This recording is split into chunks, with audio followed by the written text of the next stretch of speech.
नमस्कार मित्रों, पीसीए हिंदी ज्ञान में आपका हार्दिक अभिनंदन व बहुत बहुत स्वागत है। मित्रों, आप लोगों का ये अपना YouTube चैनल है पीसीए हिंदी ज्ञान। इसको आप ज़्यादा से ज़्यादा शेयर कीजिए और हमारा हौसला बढ़ाइए, जिससे हम और आप लोगों के लिए निःशुल्क बेहतरीन क्लासेस डाल सकें। तो मित्रों, हमें केवल आपका ये थंब चाहिए, ये हमें लाइक चाहिए और वीडियो को केवल हमें सांत्वना दे, ज़्यादा से ज़्यादा सब्सक्राइब करके कि वास्तव में आप हमें यहाँ पर कहीं न कहीं लाइक करते हो। तो मित्रों, यहाँ इस बेहतरीन वीडियो में आपके सामने बहुत ही लाजवाब वीडियो ही रहने वाला है। मित्रों, हम यहाँ पर हमने कहा था कि अगले वाले वीडियो में इनको विस्तार देंगे। अनुच्छेद 73 से लेकर 81 तक हमने शॉर्ट में पढ़ा था, लेकिन आज हम इनकी डिटेल पढ़ने वाले हैं कि यहाँ पर 73, 74, 75 इनमें क्या क्या वर्णन मिलता है। तो मित्रों, ये अनुच्छेद सबसे पहले लिखा आपके सामने 73 और इसके संघ की कार्यपालिका की शक्तियों का विस्तार कर रखा है।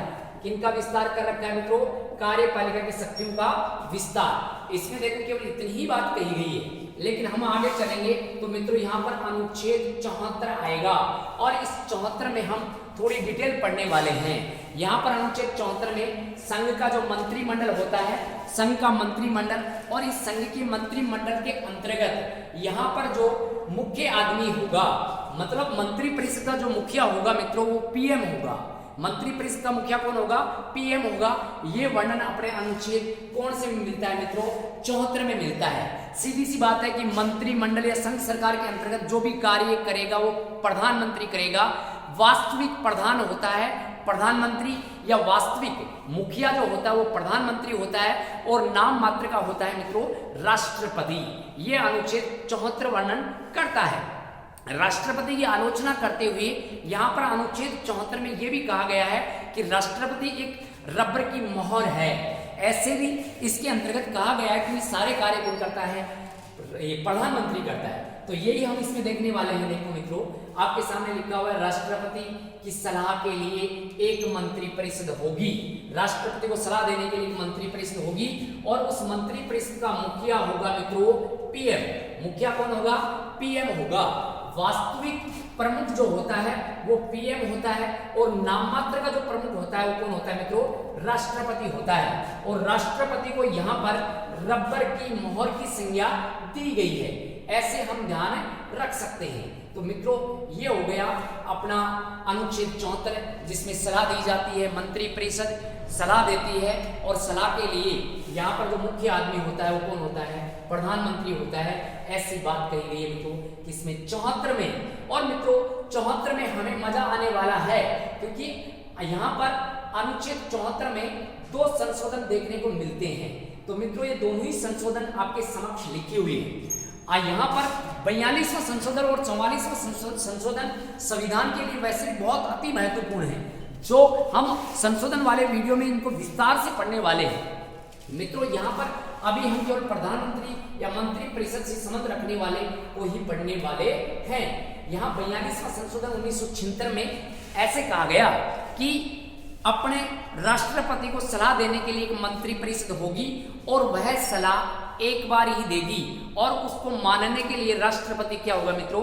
बाध्य होगा। राष्ट्रपति क्या होगा?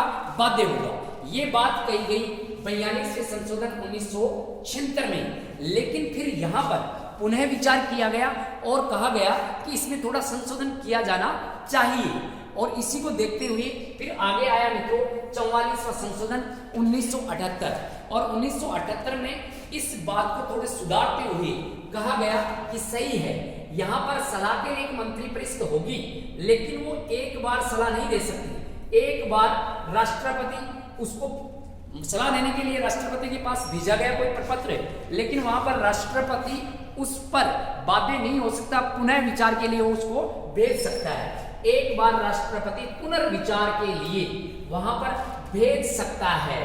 राष्ट्रपति को ऐसा अधिकार दिया गया कि भाई देखो, थोड़ा बहुत अधिकार तो हमें भी दीजिए, कोई बात नहीं, सारे कार्य प्रधानमंत्री करेगा, लेकिन यहाँ पर पुनर्विचार के लिए तो हम भेज सकते हैं। तो ये संशोधन पुनर्विचार के लिए संशोधन 44वां संशोधन हुआ। तो सीधी सी बात है 42 में सीधा कहा गया, और यहाँ पर हम बात करें तो यहाँ पर 44 में कहा गया भी कम से कम हमें ये शक्ति तो दीजिए कि हम एक बार इसमें क्या कर सकें, संशोधन कर सकें।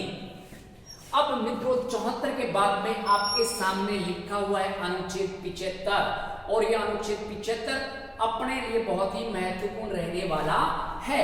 यहां पर देखो अनुच्छेद 75 में कहा गया कि यहां पर एक पीएम होगा, अपने मंत्री परिषद का जो मुखिया है वो पीएम होता है, और पीएम के साथ साथ अन्य मंत्री होंगे। पीएम के साथ में एक तो पीएम होगा भी, और इनके साथ में अन्य मंत्री होंगे। इनकी नियुक्ति की जाएगी, इनके शपथ का वर्णन, इनको शपथ दिलाई जाएगी, इनके वेतन भत्तों का वर्णन है, इनकी सदस्यता कैसे रहेगी, प्रसाद पर्यंत तक ये पद पर बने रहेंगे, किसके प्रसाद पर्यंत तक, ये सारा विस्तार हम इस वीडियो में पढ़ने वाले हैं। तो मित्रों यहाँ पर अनुच्छेद 75 में पीएम व अन्य मंत्रियों की नियुक्ति, इनकी पदावधि, इनके शपथ, वेतन आदि का उल्लेख किया गया है। अब मित्रों यहाँ पर हम पढ़ने वाले हैं इसको विस्तार से।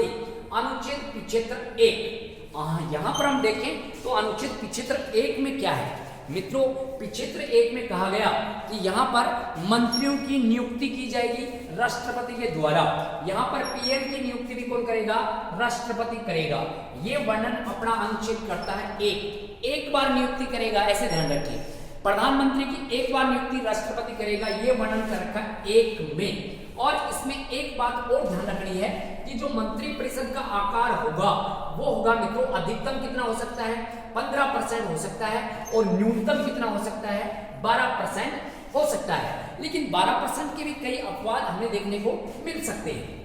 तो यहाँ पर अधिकतम 15% और न्यूनतम 12%। ये बहुत बार एग्जाम में पूछा हुआ है 15%, लेकिन हो सकता है किसी एग्जाम में न्यूनतम भी पूछ लिया जाए, तो हमें याद रखना है 12% न्यूनतम हो गया।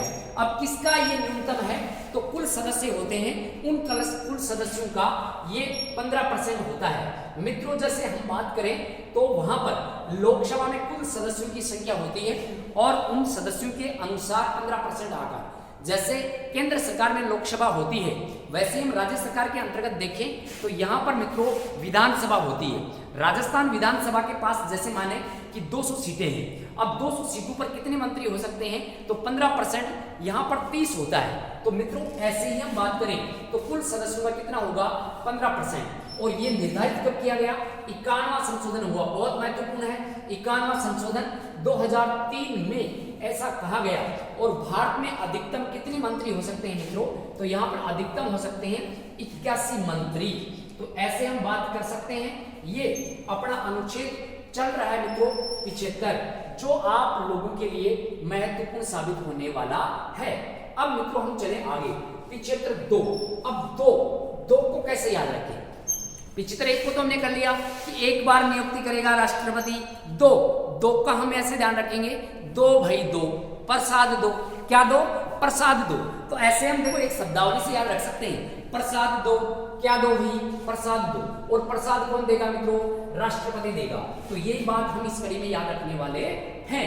राष्ट्रपति के प्रसाद पर्यंत तक ये मंत्री परिषद पद पर बना रहेगा।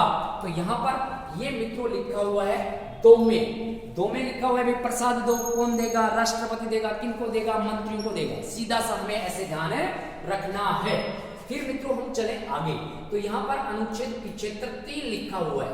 तो 3 को भी हम ऐसे याद रखने वाले हैं, समूह है।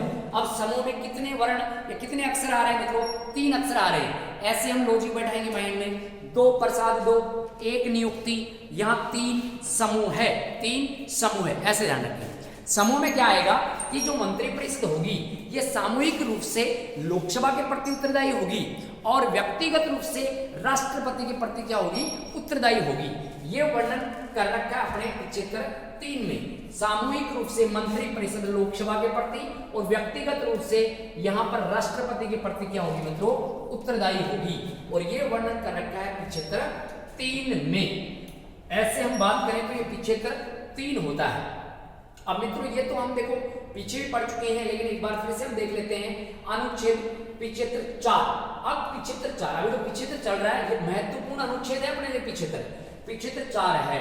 75(4) में 4 शपथ दिलाने के लिए तैयार। ऐसे याद रखो, 4 प्रधानमंत्री को शपथ दिलाने के लिए तैयार। अब तैयार कौन है भी, तो ये तैयार अपने देसी भाषा में याद रख रहे हैं, तैयार नहीं तैयार याद रखो, 4 तार 4 तार ऐसे। तो यहाँ पर अनुच्छेद 75 में शपथ का उल्लेख है और मित्रों यहाँ पर प्रधानमंत्री को शपथ दिलाने का कार्य राष्ट्रपति का होता है और ये अनुसूची किसमें मिलता है, 3 में। अनुसूची कौन सी होगी, 3 अनुसूचियों में जाकर देखना, नावेश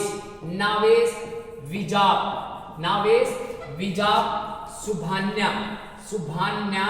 सुभान्या दंपन, ऐसे हमने याद किया था मित्रों, नावेश विजाप सुभान्या दंपन। अनुसूची 1 में यहाँ पर नाम है, 2 में वेतन है, 3 में शपथ है, 4 में विवरण है, 5 में जातियां हैं, 6 में पूर्वोत्तर की जातियां हैं, 7 में सूचियां हैं, 8 में भाषाएं हैं, 9 में न्यायपालिका भूमि सुधार है, 10 में दल बदल है, 11 में पंचायत राज है और 12 में नगर निकाय है। तो ऐसे मित्रों शपथ का वर्णन कौन सी अनुसूची में है, 3 में है, ऐसे हम ध्यान रख सकते हैं। अब चलते मित्रों पिछेत्र 5, तो सदस्य 5, ऐसे ध्यान रखो, सदस्य कितने, 5, सदस्य कितने, 5, ऐसे ध्यान रखो, 5 पांडु 5 सदस्य, मतलब यह कि मंत्री परिषद की सदस्यता का वर्णन कर रखा है। अगर मान लो कोई व्यक्ति लोकसभा का सदस्य नहीं है तो 6 माह का समय दिया जाता है उसको सदस्यता ग्रहण करने के लिए। तो यहाँ पर 6 माह के भीतर सदस्यता ग्रहण करनी पड़ती है और ये 5 में है, क्योंकि पंच कहते हैं कि सदस्यता हमें लेनी होगी। और पिछेत्र 6, तो यहाँ पर 6 में आपको ध्यान रखना है वेतन 6, क्या भाई बात करें देसी भाषा में के 6, तो वेतन 6, भत्ते 6, ऐसे हम ध्यान रख सकते हैं। तो यहाँ पर वर्णन हो जाएगा पिछेत्र 6, तो मंत्रियों के वेतन भत्तों का उल्लेख यहाँ पर कौन से में मिलेगा मित्रों, तो यहाँ पर पिछेत्र 6 में मिलता है। और यहाँ पर 76 में महान्यायवादी है, हमने वहां किया था माप के कर्तव्य के का मतलब कार्य हो जाएगा, माँ का मतलब महान्यायवादी, और कर्तव्य यहाँ लिखा हुआ है माँ के कर्तव्य सरल, कैसे है मित्रों, सरल है, माँ का कर्तव्य कैसा है, सरल।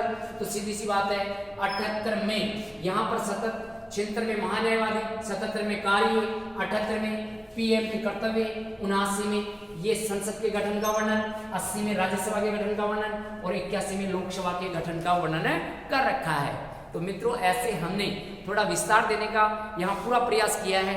अब हम पढ़ने वाले हैं अगले वीडियो में महान्यायवादी का विस्तार पढ़ेंगे और फिर मित्रों हम चलेंगे आगे।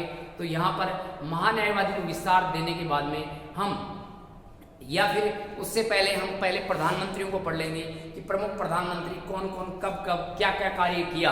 तो पहले हम पढ़ने वाले हैं मित्रों प्रधानमंत्री को, प्रधानमंत्री के बाद में हम पढ़ेंगे बहुत ही विस्तार से महान्यायवादी को, फिर इसी कड़ी में हम संसद को पढ़ेंगे और संसद के अंतर्गत लोकसभा और राज्यसभा को पढ़ने वाले हैं। तो मित्रों बहुत ही बेहतरीन वीडियो आने वाला है। इसके बाद में प्रधानमंत्रियों का क्रम आपको चुटकियों में याद करवाया जाएगा।